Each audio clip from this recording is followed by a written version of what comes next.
मुख्य समाचार। प्रधानमंत्री नरेंद्र मोदी ने आज प्रयागराज में महाकुंभ 2025 का किया औपचारिक शुभारंभ। कहा 13 जनवरी से शुरू हो रहा महाकुंभ होगा एकता और समानता का प्रतीक। प्रधानमंत्री ने 5,500 करोड़ रुपए की 167 विकास परियोजनाओं का किया उद्घाटन और शुभारंभ। स्मार्ट इंडिया हैकेथॉन के सॉफ्टवेयर संस्करण का ग्रैंड फिनाले सफलतापूर्वक संपन्न। लखनऊ में 3, मेरठ और ग्रेटर नोएडा में 5 टीमों ने हासिल की सफलता। और श्री काशी विश्वनाथ धाम कॉरिडोर के लोकार्पण के 3 वर्ष पूरे होने पर वाराणसी में हो रहे हैं विविध आयोजन। विशेष शोभा यात्रा में दिखी आस्था और संस्कृति की झलक। नमस्कार, प्रदेश के समाचारों के साथ मैं तनवीर फातिमा और अब समाचार विस्तार से। प्रधानमंत्री नरेंद्र मोदी ने आज प्रयागराज में महाकुंभ 2025 का औपचारिक शुभारंभ किया।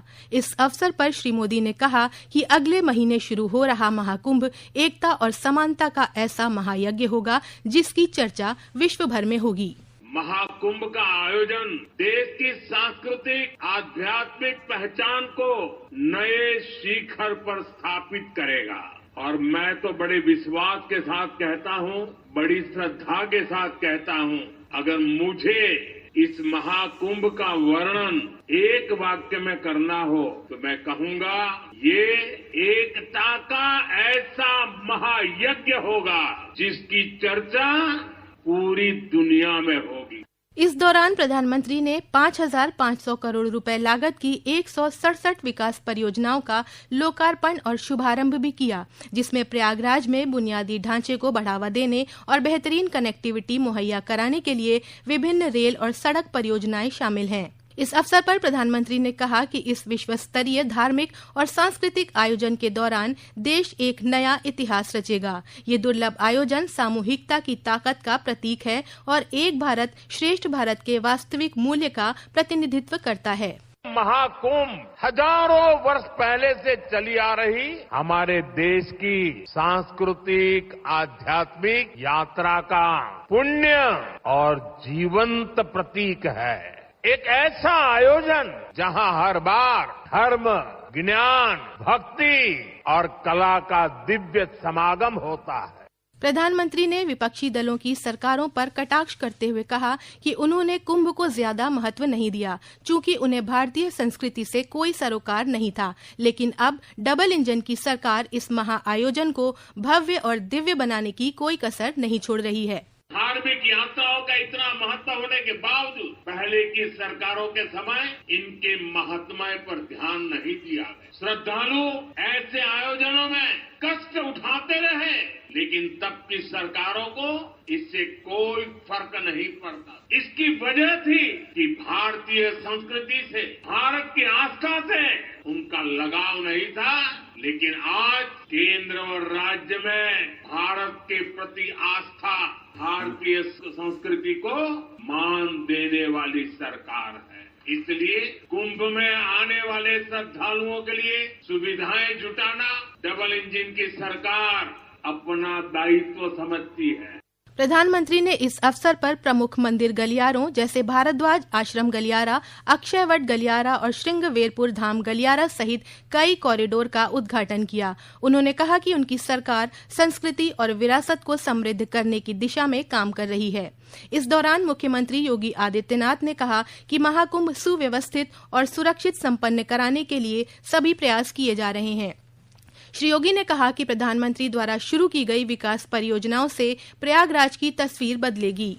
कुंभ भव्य भी हो, दिव्य भी हो, स्वच्छ भी हो, सुरक्षित भी हो, सुव्यवस्थित भी हो, यह परिकल्पना आदरणीय प्रधानमंत्री जी ने 2019 में दी। और इस बार का कुंभ भव्य भी, दिव्य भी और डिजिटल कुंभ के रूप में कैसे होना है, यह भी आदरणीय प्रधानमंत्री जी की प्रेरणा से प्रयागराज शहर, आसपास के जनपदों और दुनिया के सबसे बड़े अस्थायी शहर के रूप में प्रयागराज कुंभ के इस महाकुंभ के शुभारंभ की दिशा से आज आदरणीय प्रधानमंत्री जी हजारों करोड़ रुपए की इन अस्थायी परियोजनाओं का शुभारंभ अपने कर कमलों से कर रहे हैं। मैं इस अवसर पर आदरणीय प्रधानमंत्री जी का उनके मार्गदर्शन के प्रति कृतज्ञता ज्ञापित करता हूं। प्रत्येक श्रद्धालु जन की ओर से भी उनके प्रति आभार व्यक्त करता हूं। प्रधानमंत्री ने कुंभ सहायक चैटबॉट का भी शुभारंभ किया। इस चैटबॉट के जरिए महाकुंभ के बारे में श्रद्धालुओं को मार्गदर्शन और कार्यक्रमों की जानकारी मिल सकेगी। प्रधानमंत्री आज दोपहर प्रयागराज पहुंचे और सबसे पहले संगम नोज, अक्षयवट हनुमान मंदिर और सरस्वती कूप में पूजा अर्चना की। उन्होंने कुंभ की व्यवस्थाओं को देखने के लिए संगम क्षेत्र में क्रूज यात्रा की। इस कुंभ में श्रद्धालुओं के लिए क्रूज सेवा उपलब्ध रहेगी। इस अवसर पर राज्यपाल आनंदीबेन पटेल, उप मुख्यमंत्री केशव प्रसाद मौर्य और ब्रिजेश पाठक सहित अनेक प्रमुख लोग मौजूद थे। प्रदेश सरकार के अल्पसंख्यक कल्याण राज्य मंत्री दानिश आजाद अंसारी और कैबिनेट मंत्री अनिल कुमार ने आज जम्मू में वहां के उप राज्यपाल मनोज सिन्हा से मुलाकात कर अगले महीने प्रयागराज में शुरू हो रहे महाकुंभ में आने का न्योता दिया। इस दौरान श्री आजाद ने कहा कि मुख्यमंत्री योगी आदित्यनाथ के कुशल निर्देशन में इस विश्व स्तरीय धार्मिक सांस्कृतिक आयोजन को भव्य और दिव्य मनाया जा रहा है। ये समाचार आप आकाशवाणी लखनऊ से सुन रहे हैं। ताज़ा समाचार जानने के लिए आप हमारी वेबसाइट newsonair.gov.in पर लॉगिन कर सकते हैं। इसके साथ ही आप प्रादेशिक समाचारों का ये बुलेटिन हमारे YouTube channel news on AIR Lucknow पर भी सुन सकते हैं। स्मार्ट इंडिया हैकेथॉन 2024 के ग्रैंड फिनाले में लखनऊ के नोडल केंद्र इंटीग्रल यूनिवर्सिटी में 3 टीमों ने जीत दर्ज की, जबकि एक प्रॉब्लम कैटेगरी में कोई भी टीम विजेता नहीं बन सकी। प्रत्येक टीम को 1 लाख रुपए की इनामी राशि का चेक, ट्रॉफी और प्रमाण पत्र प्रदान किया गया। इंटीग्रल विश्वविद्यालय के कुलसचिव और हैकेथॉन के इंचार्ज मोहम्मद हारिस सिद्दीकी ने कहा कि इस तरह की प्रतियोगिताएं छात्रों को भविष्य की चुनौतियों के लिए तैयार करती हैं। हमारी विश्वविद्यालय में जो ग्रैंड फिनाले हुआ स्मार्ट इंडिया हैकेथॉन, उसके कॉन्सेप्ट के लिए, उसका कॉन्सेप्ट का ओरिजिन के लिए हम भारत के यशस्वी प्रधानमंत्री श्री नरेंद्र मोदी जी का तहे दिल से धन्यवाद करते हैं कि उन्होंने इस इनिशिएटिव को लिया और भारत में जो काम कर रही सारी मिनिस्ट्रीज के जो प्रॉब्लम स्टेटमेंट्स को लिया गया और उन प्रॉब्लम स्टेटमेंट्स को इन यूथ के जरिए जो सॉल्व कराने का जो लिंकेज कायम किया है, मैं प्रधानमंत्री जी का तहे दिल से शुक्रिया अदा करता हूं। मेरठ के शोभित विश्वविद्यालय में 5 विजेता टीमों को 1 लाख का नकद पुरस्कार प्रदान किया गया। उधर ग्रेटर नोएडा के NIET कॉलेज में चल रहे सॉफ्टवेयर संस्करण का भी समापन हो गया। यहां 5 टीमों को सम्मानित किया गया। सॉफ्टवेयर संस्करण के बाद हार्डवेयर संस्करण 15 दिसंबर तक चलेगा।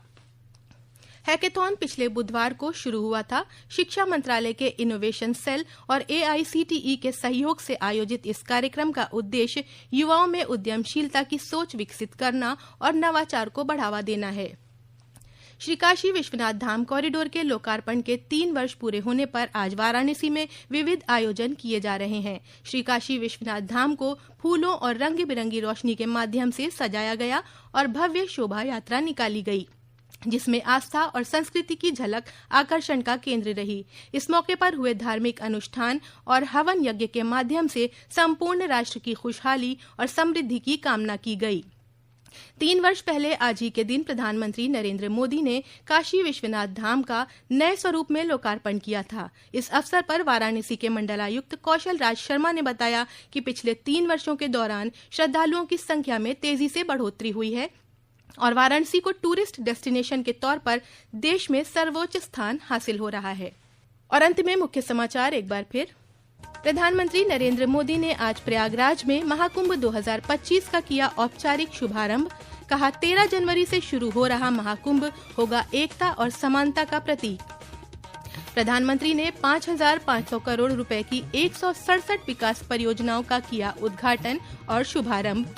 स्मार्ट इंडिया हैकेथॉन के सॉफ्टवेयर संस्करण का ग्रैंड फिनाले सफलतापूर्वक संपन्न। लखनऊ में 3, मेरठ और ग्रेटर नोएडा में 5-5 टीमों ने हासिल की सफलता। और श्री काशी विश्वनाथ धाम कॉरिडोर के लोकार्पण के 3 वर्ष पूरे होने पर वाराणसी में हो रहे हैं विविध आयोजन। विशेष शोभा यात्रा में दिखी आस्था और संस्कृति की झलक। प्रादेशिक समाचारों का ये बुलेटिन यहीं समाप्त होता है। नमस्कार।